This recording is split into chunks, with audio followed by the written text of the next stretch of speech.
नमस्कार दोस्तों। राजस्थान बीएसटीसी की इस क्लास में आपका स्वागत है। आज हम Rajasthan BSTC model paper number 2 का अध्ययन करेंगे। मॉडल पेपर 1 का अध्ययन हमने कल की क्लास में कर लिया है। तो अगर आपने मॉडल पेपर 1 अगर नहीं देखा है तो आप प्लेलिस्ट में जाइए, वहाँ पे आपको फोल्डर मिलेगा राजस्थान बीएसटीसी मॉडल पेपर, वहाँ जाकर आप वो मॉडल पेपर देख सकते हैं। तो चलिए आज के मॉडल पेपर की हम शुरुआत करते हैं। अगर इससे पहले आप हमारे चैनल पर नए हो तो चैनल को सब्सक्राइब कर देना और बने रहना वीडियो के साथ में शुरू से लेकर लास्ट तक। चलिए दोस्तों, अपने क्वेश्चन की हम शुरुआत करते हैं। हमारा आज का पहला क्वेश्चन है, कालीबंगा सभ्यता किस नदी के किनारे विकसित हुई? यानी कि जिस नदी के किनारे कालीबंगा सभ्यता विकसित हुई थी उस नदी का क्वेश्चन हमसे पूछा गया है कि कालीबंगा सभ्यता किस नदी के किनारे विकसित हुई थी। ऑप्शन में है लूणी, घग्गर, बनास या जवाई। तो दोस्तों, कालीबंगा सभ्यता राजस्थान के हनुमानगढ़ जिले में घग्गर नदी के किनारे विकसित हुई थी। किस नदी के किनारे हुई थी? घग्गर नदी के किनारे हनुमानगढ़ जिले में यह सभ्यता विकसित हुई थी। आगे क्वेश्चन देखो दोस्तों। अगला क्वेश्चन है, आहड़ सभ्यता को अन्य किस नाम से जाना जाता है? आहड़ सभ्यता को अन्य किस नाम से जाना जाता है? ऑप्शन में है ताम्रयुगीन सभ्यता, लोह युगीन सभ्यता, कांस्य युगीन सभ्यता या प्रस्तर युगीन सभ्यता। तो दोस्तों, कि ये आहड़ सभ्यता कैसी सभ्यता थी? तो ये एक ताम्रयुगीन सभ्यता थी। ए ऑप्शन इस क्वेश्चन का राइट आंसर हो जाएगा। अगला क्वेश्चन देखो, चक्रकूप पद्धति किस सभ्यता की विशेषता है? कि चक्रकूप एक पद्धति है जल निकासी की, वो किस सभ्यता की विशेषता है? तो ये आहड़ सभ्यता की विशेषता है। और ये आहड़ सभ्यता राजस्थान के उदयपुर जिले में स्थित थी। किस जिले में थी? उदयपुर जिले में स्थित थी। किस नदी के किनारे अगर क्वेश्चन आए तो ये आयड़ नदी के किनारे ये सभ्यता विकसित हुई थी उदयपुर जिले में। नेक्स्ट क्वेश्चन देखो, बालाथल सभ्यता किस जिले में स्थित है? बालाथल सभ्यता किस जिले में स्थित है? तो ये बालाथल सभ्यता है राजस्थान के उदयपुर जिले में स्थित है। किस जिले में है? उदयपुर में। आगे क्वेश्चन देखो, बप्पा रावल का वास्तविक नाम क्या था? ऑप्शन में राजा गुहिल, हारित, कालभोज या मानमोरी। तो दोस्तों, बप्पा रावल का जो वास्तविक नाम था, बप्पा इसकी उपाधि थी, इसका वास्तविक नाम था कालभोज। कालभोज या बप्पा रावल, ये बप्पा रावल की इसकी उपाधि थी दोस्तों, इसका नाम वास्तविक नाम कालभोज था। आगे का क्वेश्चन देखो, हल्दी घाटी का युद्ध कब हुआ था? हल्दी घाटी का युद्ध जो कि महाराणा प्रताप व अकबर के सेनापति मान सिंह के बीच में हुआ था, यह कब हुआ था दोस्तों? तो ये युद्ध हुआ था 18 जून 1576 को। हल्दी घाटी राजसमंद जिले में ये युद्ध हुआ था बनास नदी के किनारे, 18 जून 1576 को। एक डेट आती है 21 जून 1576, यह हल्दी घाटी युद्ध से संबंधित डेट है। एक प्रसिद्ध इतिहासकार गोपीनाथ शर्मा ने कहा था कि यह युद्ध 18 जून की बजाय 21 जून को हुआ था। लेकिन मान्य क्वेश्चन, इस क्वेश्चन का जो मान्य जो स्टिक आंसर होता है वो आंसर होता है 18 जून 1576। अगर कोई क्वेश्चन ऐसे आ जाए कि गोपीनाथ शर्मा के अनुसार ये युद्ध कब हुआ था, तब हमारा आंसर होता है 21 जून 1576। और अगर क्वेश्चन इसी रूप में आए कि हल्दी घाटी का युद्ध हुआ कब था, तब हमारा आंसर होता है 18 जून 1576। महाराणा प्रताप व अकबर के सेनापति मान सिंह कछवाहा के बीच ये युद्ध लड़ा गया था। यह युद्ध हल्दी घाटी राजसमंद जिले में खमनोर की पहाड़ियों के मध्य ये युद्ध हुआ था। बनास नदी के किनारे युद्ध लड़ा गया था। आगे क्वेश्चन देखो दोस्तों, कि जय सिंह को मिर्जा राजा की उपाधि किसने दी थी? जो जयपुर के शासक जय सिंह थे, इनको मिर्जा राजा की उपाधि किसने दी थी? तो ऑप्शन में है हुमायूं, अकबर, जहांगीर या शाहजहां।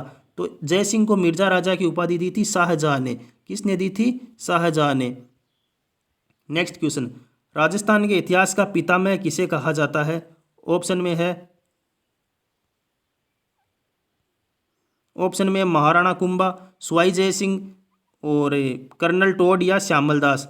तो राजस्थान के इतिहास का पितामह कहा जाता है कर्नल जेम्स टोड को। किसको कहा जाता है? कर्नल जेम्स टोड को राजस्थान के इतिहास का पितामह कहा जाता है। सी ऑप्शन इस क्वेश्चन का राइट आंसर हो जाएगा। आगे क्वेश्चन है, 1857 की क्रांति के समय मेवाड़ के शासक कौन थे? 1857 की जब क्रांति हुई थी उस समय मेवाड़ के शासक कौन थे? ऑप्शन में है शंभू सिंह, सज्जन सिंह, स्वरूप सिंह या फतेह सिंह। तो 1857 की क्रांति के समय मेवाड़ के शासक थे महाराणा स्वरूप सिंह। कौन थे? महाराणा स्वरूप सिंह मेवाड़ के उस समय शासक हुआ करते थे।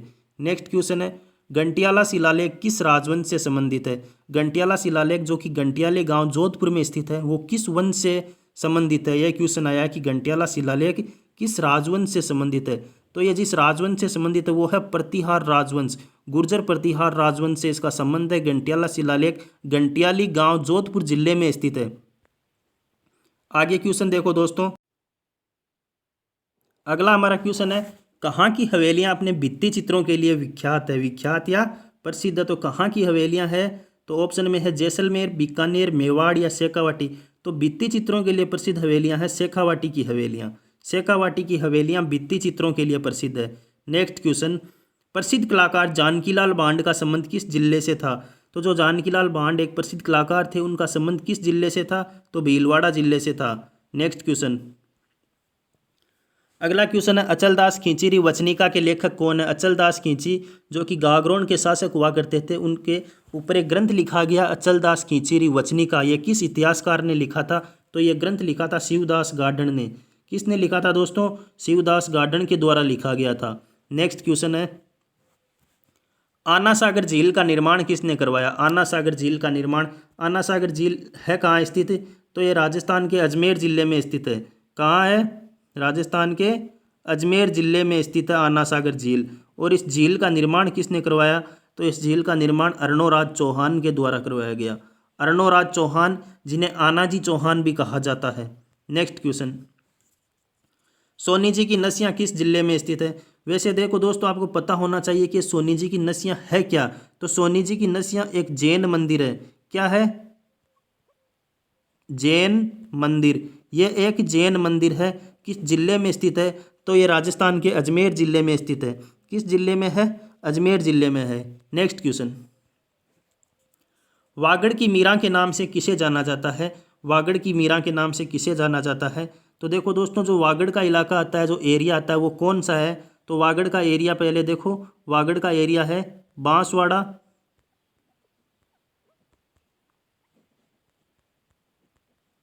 बांसवाड़ा प्लस डूंगरपुर का जो इलाका आता है उसे हम वागड़ कहते हैं। बांसवाड़ा और डूंगरपुर का जो एरिया होता है उसे वागड़ कहा जाता है। और इस वागड़ की स्थापना किसने की थी?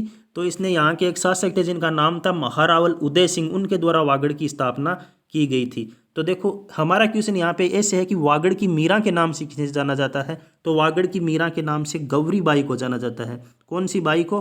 गौरी बाई को जाना जाता है। आगे देखो, पुस्तक प्रकाश संग्रहालय किस दुर्ग में स्थित है? पुस्तक प्रकाश संग्रहालय किस दुर्ग में स्थित है?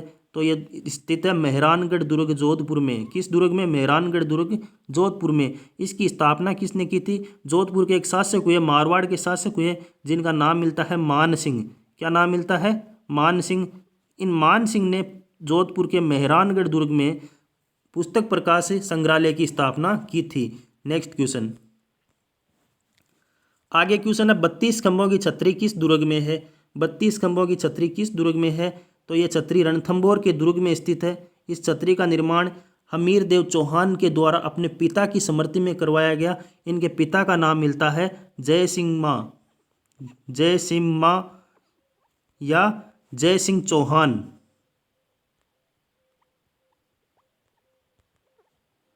जय सिंह चौहान। तो देखो दोस्तों, 32 खंभों की छतरी रणथंभौर के दुर्ग में स्थित है। छतरी का निर्माण रणथंभौर के शासक हमीर देव चौहान के द्वारा अपने पिता जय सिम्हा या जैतर सिंह, सॉरी ये जैतर है, जय नहीं है, जैतर सिंह चौहान की स्मृति में इस 32 खंभों की छतरी का निर्माण यहाँ के शासक हमीर देव चौहान के द्वारा करवाया गया था। आगे क्वेश्चन है रानी जी की बावड़ी किस जिले में स्थित है? रानी जी की बावड़ी किस जिले में स्थित है? तो रानी जी की बावड़ी राजस्थान के बूंदी जिले में स्थित है। बूंदी जिले में रानी जी की बावड़ी स्थित है। आगे क्वेश्चन है अजरक प्रिंट कहाँ की प्रसिद्ध है? अजरक प्रिंट कहाँ की प्रसिद्ध है? तो अजरक प्रिंट के साथ में एक क्वेश्चन और पूछा जाता है कि अजरक प्रिंट के साथ में एक प्रिंट दी जाती है मल्लीर प्रिंट। अजरक प्रिंट और मल्लीर प्रिंट ये दोनों राजस्थान के बाड़मेर जिले की प्रसिद्ध है। किस जिले की प्रसिद्ध है? बाड़मेर जिले की प्रसिद्ध है। आगे क्वेश्चन है तारकसी के जेवर कहाँ के प्रसिद्ध है? तो तारकसी के जेवर राजस्थान में नाथ द्वारा राजसमंद के प्रसिद्ध है। नाथ द्वारा राजसमंद के प्रसिद्ध है। आगे क्वेश्चन है भवानी नाट्यशाला किस शहर में स्थित है? भवानी नाट्यशाला राजस्थान के जयपुर जिले में स्थित है। किस जिले में है? जयपुर शहर में स्थित है। आगे क्वेश्चन है राजस्थान साहित्य अकादमी की स्थापना किस वर्ष हुई थी? दोस्तों ये क्वेश्चन काफ़ी बार पूछा गया, इंपॉर्टेंट क्वेश्चन है कि राजस्थान साहित्य अकादमी की स्थापना किस वर्ष में हुई थी? ऑप्शन में है 1970, 1990, 1958 या 2005? तो राजस्थान साहित्य अकादमी की स्थापना हुई थी वर्ष 1958 में। कब हुई थी? 1958 में। सी ऑप्शन इस क्वेश्चन का राइट आंसर होगा। आगे क्वेश्चन है, राजस्थान का प्रथम विजय स्तंभ कहाँ स्थित है? दोस्तों, चित्तौड़गढ़ के दुर्ग में एक विजय स्तंभ स्थित है, लेकिन वो विजय स्तंभ राजस्थान का प्रथम विजय स्तंभ नहीं है। राजस्थान का प्रथम विजय स्तंभ है बयाना दुर्ग भरतपुर में। किस दुर्ग में है? बयाना भरतपुर में राजस्थान का प्रथम विजय स्तंभ स्थित है, जबकि दूसरा विजय स्तंभ चित्तौड़ के दुर्ग में स्थित है, जिसका निर्माण महाराणा कुंभा ने करवाया था। तो प्रथम का क्वेश्चन पूछा जाए तो हमारा आंसर होता है बयाना भरतपुर। अगर डायरेक्ट पूछा जाए कि विजय स्तंभ किस दुर्ग में स्थित है, तब हमारा आंसर होता है चित्तौड़गढ़ दुर्ग। चित्तौड़गढ़ दुर्ग वाले का निर्माण महाराणा कुंभा के द्वारा करवाया गया था, जबकि बयाना दुर्ग मौर्यकालीन है, मौर्य शासकों ने इसका निर्माण करवाया था। नेक्स्ट क्वेश्चन है, हवा महल का वास्तुकार कौन था? ऑप्शन में है प्रताप सिंह, करमचंद, लालचंद उस्ता या मंडन। तो दोस्तों, हवा महल का जो वास्तुकार था उसका नाम मिलता है लालचंद उस्ता। हवा महल का वास्तुकार का नाम है लालचंद उस्ता। एक नाम दिया हुआ प्रताप सिंह। प्रताप सिंह जयपुर के शासक थे, इन्होंने हवा महल का निर्माण करवाया था, लेकिन वास्तुकार लालचंद उस्ता थे। नाम मिलता है करमचंद। तो करमचंद जूनागढ़ दुर्ग बीकानेर के शिल्पी थे। जूनागढ़ दुर्ग जो कि बीकानेर में है, जिसे जमीन का जेवर कहा जाता है, उस जमीन के जेवर नामक दुर्ग के जो शिल्पी थे वो करमचंद थे। एक नीचे नाम दिया हुआ मंडन। तो मंडन ये महाराणा कुंभा के दरबारी थे। कुंभलगढ़ दुर्ग राजसमंद के ये प्रमुख शिल्पी रहे हैं। नेक्स्ट क्वेश्चन, बाबू महाराज का मेला किस जिले में लगता है? बाबू महाराज का मेला राजस्थान के धौलपुर जिले में लगता है। ए ऑप्शन इस क्वेश्चन का राइट आंसर हो जाएगा। नेक्स्ट क्वेश्चन है, बाबा रामदेव पशु मेला कहाँ बढ़ता है? दोस्तों, जो बाबा रामदेव का जो प्रसिद्ध मंदिर है वो मंदिर रामदेवरा जैसलमेर जिले में स्थित है, लेकिन बाबा रामदेव पशु मेला जैसलमेर जिले में रामदेवरा में नहीं बढ़ता है। ये बाबा रामदेव का पशु मेला मानासर गांव नागौर जिले में बढ़ता है। किस गांव में? मानासर गांव का नाम मिलता है, जिला मिलता है नागौर। ये मानासर गांव नागौर में बाबा रामदेव का पशु मेला बढ़ता है। आगे क्वेश्चन है, वालर नृत्य किस जनजाति के द्वारा किया जाता है? तो ये वालर नृत्य ग्रासिया जनजाति के द्वारा, किस जनजाति के द्वारा? ग्रासिया जनजाति के द्वारा सिरोही जिले में किया जाता है। किस जिले में किया जाता है? सिरोही जिले में किया जाता है। नेक्स्ट क्वेश्चन, राजस्थान का एकमात्र दुर्ग कौन सा है जो मुस्लिम स्थापत्य शैली में बना हुआ है? मुस्लिम स्थापत्य शैली में बना हुआ दुर्ग कौन सा है? तो वो दुर्ग है मेगजीन दुर्ग। कौन सा दुर्ग? मेगजीन दुर्ग, जिसे अकबर का किला कहा जाता है, राजस्थान के अजमेर जिले में स्थित है। बादशाह अकबर ने इसका निर्माण करवाया था। आगे दुर्ग है जूनागढ़ दुर्ग, जो कि बीकानेर में स्थित है। नाहरगढ़ जयपुर में है। ये बाला किला अलवर में है, जिसका निर्माण हसन खां मेवाती ने करवाया था। नेक्स्ट क्वेश्चन है, केसरी सिंह बारट ने मेवाड़ के किस शासक को चेतावनी चुंगटिया भेंट किए थे? केसरी सिंह बारट ने मेवाड़ के किस शासक को चेतावनी चुंगटिया भेंट किए थे? तो ये किए थे महाराणा फतेह सिंह को। डी ऑप्शन इस क्वेश्चन का राइट आंसर हो जाएगा। नेक्स्ट क्वेश्चन, अगला हमारा क्वेश्चन है, राजस्थान को कितने भौतिक प्रदेशों में बांटा गया है? राजस्थान को कितने भौतिक प्रदेशों में बांटा गया है? ऑप्शन में है 7, 4, 5 या 6। तो राजस्थान को 4 भौतिक प्रदेशों में बांटा गया है। कितने प्रदेशों में? 4 भौतिक प्रदेशों में बांटा गया है। नेक्स्ट क्वेश्चन है, आडवाला पर्वत किस जिले में स्थित है? ये आडवाला पर्वत का प्रश्न पूछा जाता है, काफ़ी बार ये क्वेश्चन पूछा गया है कि आडवाला पर्वत किस राज्य में स्थित है। ऑप्शन में सीकर, कोटा, बूंदी या झालावाड़। तो ये आडवाला पर्वत राजस्थान के बूंदी जिले में स्थित है। किस जिले में स्थित है? बूंदी जिले में स्थित है। नेक्स्ट क्वेश्चन है, मेसा का पठार किस जिले में स्थित है? ये मेसा का पठार किस जिले में स्थित है? ऑप्शन में उदयपुर, प्रतापगढ़, भीलवाड़ा या चित्तौड़गढ़। तो ये मेसा का पठार राजस्थान के चित्तौड़गढ़ जिले में स्थित है, और इस मेसा के पठार पे चित्तौड़ का दुर्ग बना हुआ है। नेक्स्ट क्वेश्चन है, नदी विहीन जिला कौन सा है? सीकर, नागौर, बीकानेर या जैसलमेर। तो राजस्थान के 2 जिले हैं वो नदी विहीन जिले हैं। एक जिला तो इसमें दिया हुआ है बीकानेर जिला, प्लस साथ में चूरू जिला है जिसमें भी कोई नदी नहीं बहती। राजस्थान के 2 जिले ऐसे हैं जो नदी विहीन है। इन 2 जिलों में कोई नदियां नहीं बहती है, बीकानेर और चूरू। नेक्स्ट क्वेश्चन है, राजस्थान अपनी सर्वाधिक सीमा किस राज्य के साथ साझा करता है? सर्वाधिक सीमा किस राज्य के साथ साझा करता है राजस्थान? ऑप्शन में है उत्तर प्रदेश, मध्य प्रदेश, गुजरात या हरियाणा। तो सर्वाधिक राजस्थान सीमा बनाता है मध्य प्रदेश के साथ में। मध्य प्रदेश के साथ में राजस्थान अपनी सर्वाधिक सीमा रेखा बनाता है। और कितनी बनाता है? तब कितनी के संबंध में हमारा आंसर हो जाएगा 1600 किलोमीटर की सीमा मध्य प्रदेश के साथ राजस्थान बनाता है। कितनी? 1600 किलोमीटर की। नेक्स्ट क्वेश्चन है रन बाहुल्य जिला कौन सा है? रन बाहुल्य जिला कौन सा है? ऑप्शन में है गंगानगर, जैसलमेर, बाड़मेर या जोधपुर। तो दोस्तों जैसलमेर जिला है वो रन बाहुल्य जिला है। नेक्स्ट क्वेश्चन, लसाड़िया का पठार किस जिले में स्थित है? लसाड़िया का पठार किस जिले में स्थित है? चित्तौड़गढ़, भीलवाड़ा, कोटा या उदयपुर। तो लसाड़िया का पठार राजस्थान के उदयपुर जिले में स्थित है। नेक्स्ट क्वेश्चन है राजस्थान की अंतर्राष्ट्रीय सीमा रेखा की कुल लंबाई कितनी है? अंतर्राष्ट्रीय सीमा रेखा की कुल लंबाई कितनी है? तो कितनी है? 1070 किलोमीटर कुल लंबाई है, जो कि राजस्थान के पश्चिमी राजस्थान के 4 जिले जो क्रम से जिनका क्रम मिलता है गंगानगर, बीकानेर, बाड़मेर और जैसलमेर, उनके साथ में जो कि 1070 किलोमीटर की सीमा रेखा है वो पाकिस्तान के साथ में राजस्थान की साझा होती है। नेक्स्ट क्वेश्चन है चूलिया जलप्रपात किस नदी पर स्थित है? चूलिया जलप्रपात किस नदी पर स्थित है? तो ये चंबल नदी पर स्थित है चूलिया जलप्रपात। और कहाँ पे है? ये 84गढ़ चित्तौड़ के पास में चूलिया जलप्रपात चंबल नदी पर स्थित है। नेक्स्ट क्वेश्चन है नाग पहाड़ अजमेर से किस नदी का उद्गम होता है? नाग पहाड़ अजमेर से किस नदी का उद्गम होता है? तो लूणी नदी का उद्गम नाग पहाड़ अजमेर से होता है। नेक्स्ट क्वेश्चन है कर्क रेखा को 2 बार पार करने वाली नदी कौन सी है? ऑप्शन में है चंबल, बनास, माही या लूणी। तो दोस्तों जो कर्क रेखा को 2 बार पार करती है वो नदी है माही। माही नदी कर्क रेखा को 2 बार पार करती है। नेक्स्ट क्वेश्चन है रुंडित नदी किस नदी को कहा जाता है? एक उपनाम दिया हुआ है यहाँ पे कि रुंडित नदी किस नदी को कहा जाता है। ऑप्शन में है बाणगंगा, रूपारेल, बनास या कोठारी। तो दोस्तों बाणगंगा नदी जो कि राजस्थान में जयपुर जिले की बेराट की पहाड़ियों से निकलती है, इस नदी को रुंडित नदी कहा जाता है। इसके अन्य नाम और मिलते हैं, जैसे अर्जुन की गंगा कहते हैं, ताला नदी आदि कई नामों से जाना जाता है। नेक्स्ट क्वेश्चन है बाणगंगा नदी का उद्गम किस स्थान से होता है? ये मैंने आपको बता दिया, बेराट की पहाड़ियाँ जयपुर जिले से बाणगंगा नदी का उद्गम होता है। इसी नदी को रुंडित नदी, ताला नदी, अर्जुन की गंगा आदि कई नामों से जाना जाता है।